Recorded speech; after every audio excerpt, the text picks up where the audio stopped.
बच्चों, आज की हमारी कहानी का शीर्षक है चटका हुआ घड़ा। एक बार एक पानी ढोने वाला अपने मालिक के लिए पानी भरता था। तो वो अपने दो घड़े थे उसके पास में, एक साबुत था, एक थोड़ा चटका हुआ घड़ा था। दोनों को एक डंडे में बांध करके और रस्सियों से बांध के उसमें लटका लिया था उसने।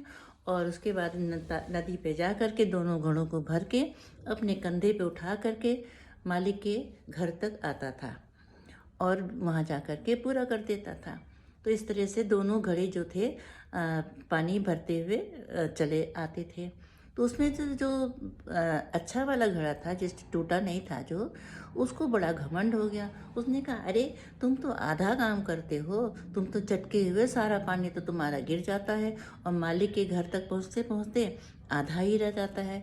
तो तुम तो थोड़ा ही काम करते हो, मैं पूरा काम करता हूँ। देखो, पूरा जितना पानी भरता है वो, मैं उतना पानी पूरा लेकर के आता हूँ, तुम तो गिराते हुए चले आते हो।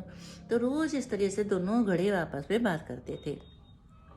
तो एक दिन टूटा वाला घड़ा सोचने लगा कि हाँ, बात तो इसकी सही है कि मेरा सारा पानी तो गिर जाता है और मैं पूरा काम नहीं कर पाता हूँ। फिर उसने अपने जो पानी ढोने वाला जो मालिक था, उससे उसने कहा कि मुझे बहुत अफसोस है कि तुम पूरा पानी भरते हो, मैं घर आते आते जब तक आधा हो जाता हूँ, मैं पूरा तुम्हारा काम पूरा नहीं हो पाता, तुम जितना, और तुम्हें पैसे भी नहीं पूरे मिल पाते हैं। तो इसी तरह से वो रोज़ उससे माफ़ी मांगने लग गया। तो एक दिन फिर पानी ढोने वाले ने बोला कि देख, तुम परेशान क्यों होते हो? तुम अगर टूटे हो तो क्या हुआ? तो मैं मुझे पता है कि तुम में से पानी रिसता रहता है और पानी आधा रह जाता है, मुझे इस बात के बारे में पता है। और तुमने क्या देखा है कि तुम जिस रास्ते से आते हो, उस रास्ते के किनारे किनारे कितने सुंदर सुंदर फूल खिले हैं। वो सब किस लिए खुले हैं? क्योंकि तुम्हारे घर की वजह से उसमें पानी गिरता रहता था, और जब जितनी दूर तक गिरता रहता था उसमें सारे, देखो कितने सुंदर सुंदर फूल आ गए हैं, और ये फूल जो हैं मालिक के घर को सजाने में काम आएंगे।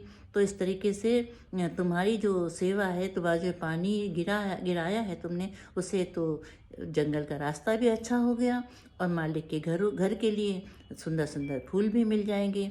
तो इस तरह तुम्हारा किया हुआ काम बेकार नहीं गया है। और इस तरह, और जब उसने समझाया तो घड़े को समझ में आया कि हमारी उपयोगिता भी है। अगर पानी नहीं गिरता तो जंगल में पौधे नहीं हो पाते।